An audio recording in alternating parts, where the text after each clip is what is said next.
In this session, I'll discuss about the implementation of the queue data structure. While implementing a queue, we can either represent a queue internally as a linked list or we can represent it as an array. In this session, we'll strictly discuss about how a linked list can be used to represent a queue data structure. The objective for today's class is to discuss these 5 points. We will first understand how we can use a linked list to represent a queue. Then we try to find that why it is beneficial to add elements or items to the queue at the rear end and remove from the front end, that is the head of the linked list. So the second point says that why is it that the head of the linked list seems to be a good option for maintaining the front end of the queue or removing the elements. We'll discuss that in great detail. We'll then understand how the enqueue methods work. We'll also learn about the isEmpty and the getFront methods, and we'll be discussing the pseudocode of each of these methods in great detail. So let's get started with today's class. So as you can see, I have created a sample queue using a linked list. This queue has 3 nodes. The front node is the one with value 5 and the rear node is the one with value 7. In the intermediate node, we have this with value 6. Now, as you have guessed already, I have implicitly considered the head of the linked list to be the front of my queue and the rear end or the tail of the linked list to be my rear end of the queue. And why is that? We'll get to that point why I have considered this as the front and this as the rear instead of the other way around. But first, we need to consider 2 important points. First is, where should you add elements? That is, at which end you should be adding elements. Whether you should add elements at the front end or you should add elements at the rear end. And second, from where should you remove elements? Should you remove from the front or should you remove from the rear ends? Let's just discuss that. Let us talk about adding of elements or enqueuing an item into the queue. When I talk about adding can be done either at the front end, that is, we can create a new node and attach it at the front end, or I can create a new node, attach it at the rear end. Let's just see which one is better. So when we try to add at the front end, the first step that we'll do is we'll create a new node. So let this be a new node. Now in enqueue method, you usually pass a value that you want to assign to this newly created node. So let that value be v. So I create a new node, I assign the value v to this new node. Now the next field of this new node is, as of now, it is empty. It is pointing to nothing. So what we'll do is, when we are adding at the front, we'll make it point to the current front node. So it will then point to this. So this was my first step. And the second step is to set its next field to point to the front. And once that's done, we can simply change the front pointer to point to this newly created node. And this is the third step. So that's it. All we need to do is to set a few values and manipulate a couple of pointers. So this algorithm or this whole process of adding at the front end is a constant time operation and takes a big O of 1. So if we try to add a new item at the beginning, at the front end of a queue, that's really fast. So thumbs up for this option. What about adding at the rear end? Well, we'll follow a similar procedure. Firstly, the first step, we'll create a new node. In the first step, we'll create a new node. We will then set its value field to the value that was passed into the enqueue method. Let that value be v. So this is the second step. Now in the third step, I'll be setting its next field to null because I am inserting it at the rear end.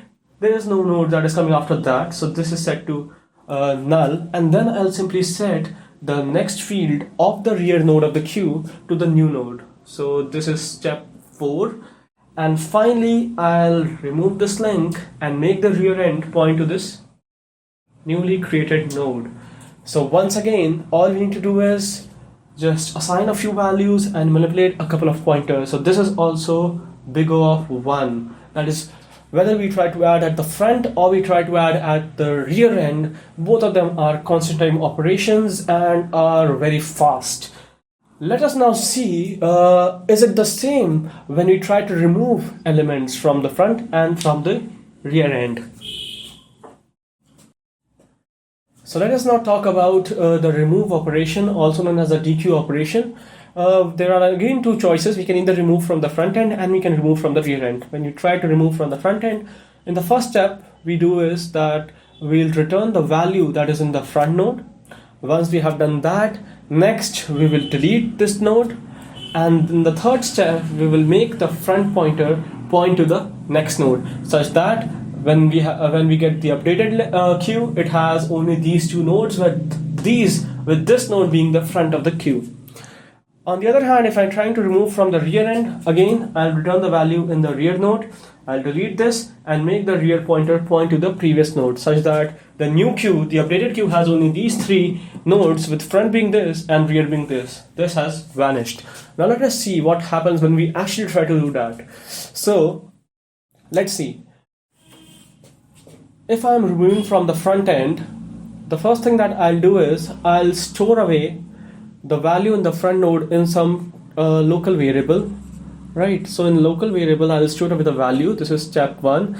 In step 2, I'll create a temporary pointer that will point to this front node. Once I have the temporary pointer, I will delete this link and make the front pointer point to the next of its current node. So it will point to the next of its current node. And this is the third step. In the fourth step, I will delete temp, and by deleting temp, what happens is that this node is vanished from the queue, and finally I'll return the local variable to the client and he can do whatever he wants. So this operation, removing from front, is again big O of 1, because all we did was manipulating a couple of pointers and returning a few values. That's all constant time operations and is really fast. So when I'm removing from the front, yes, this is very fast. What about removing from the rear end? So when I try to remove from the rear end, again I'll store away this into the value in the rear node in some local variable. Once I have done that, I will then create a temporary pointer and make it point to the rear node. So this is a step 2. I will then traverse the entire queue, and I will stop at a node whose next node is the temporary node. So I will come over here. I will see whether its next is rear or not. No, it is not. So I'll go to this.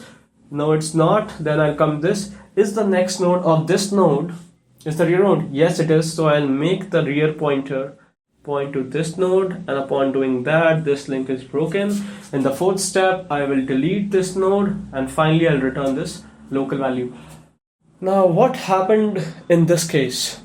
So when we are removing from the end, we need to traverse the length of the queue. We need to traverse the entire length. If the queue has n nodes and we are removing from the end, so we need to traverse n minus 1 nodes. So this operation has a complexity of big O of n. So this is a linear. This operation has linear time complexity, which is expensive than constant time complexity. So this is not a good option as compared to this. Let us now summarize what we have just discussed in form of a table. As you can see, if I try to add an item to a queue at the front end, then the complexity of the operation is big O of 1, so it is a constant time operation, right? And if I add at the rear end, again, it is a constant time operation. What about removing? If I remove an item from the front of the queue, it is a constant time operation, and I remove from the rear, it is a linear time operation. So this one is better as compared to this. So from all of this that we have discussed, we come to the conclusion that it is beneficial to remove items from the queue from the front end and to add or enqueue items at the rear end.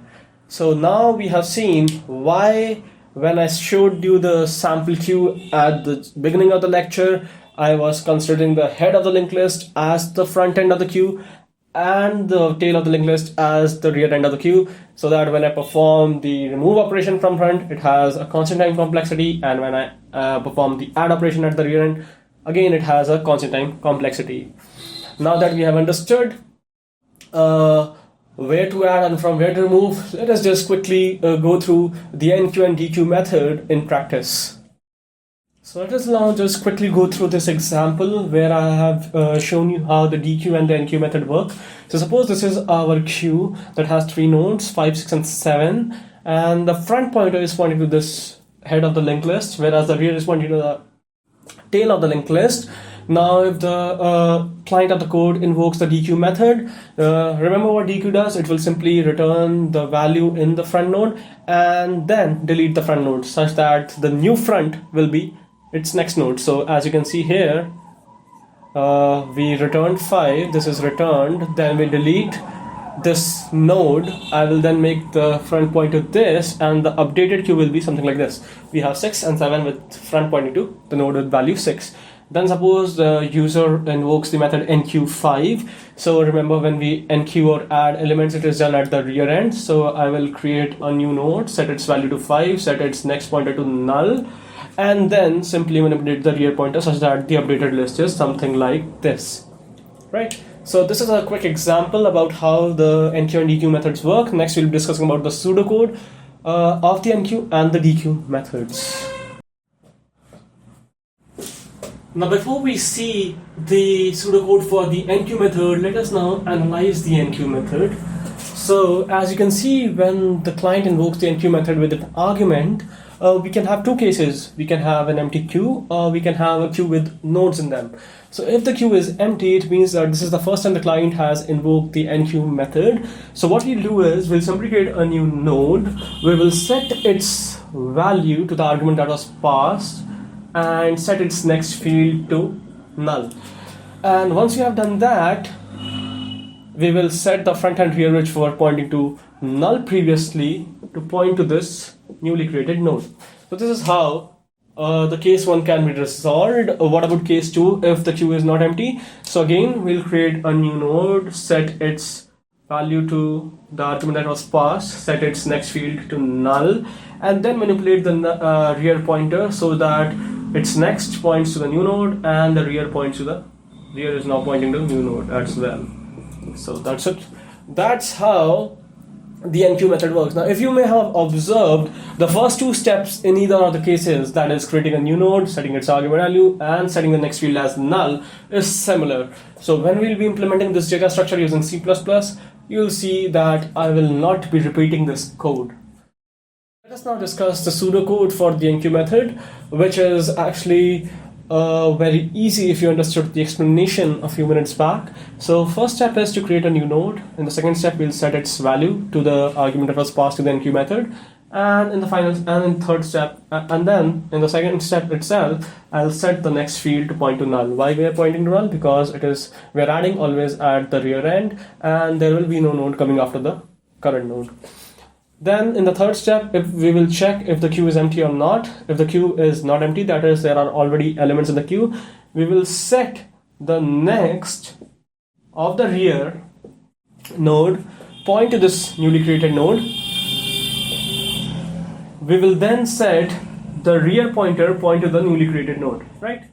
And in the else part, that is, the queue is empty. This is the first time the enqueue method has been invoked. We will set the front and the rear point to the new node. Next, we'll discuss about the pseudocode of the dequeue method. So let us now discuss the dequeue method. We again have two cases. First is the queue is empty. So if the queue is empty, we cannot remove. So this is not possible. If the queue is non-empty, that is, there are nodes in the queue, then we will take these 5 steps. In the first step, we will store away the value that is in the node that is pointed to by the front pointer. So suppose this is our queue, and this is the front node, this is the rear node.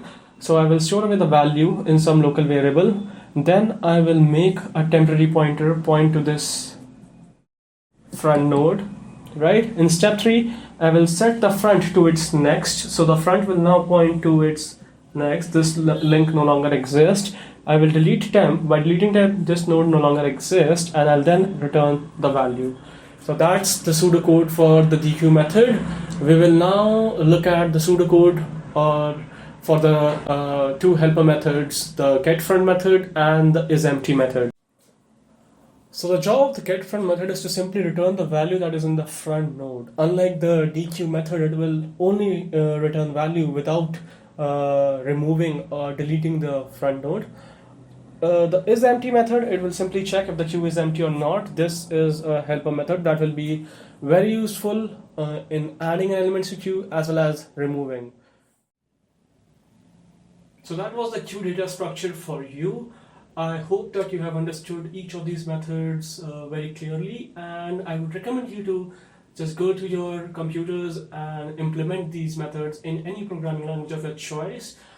In the following sessions, I will be providing you with the source code of the queue data structure. Till then, I'll say to you goodbye, class dismissed.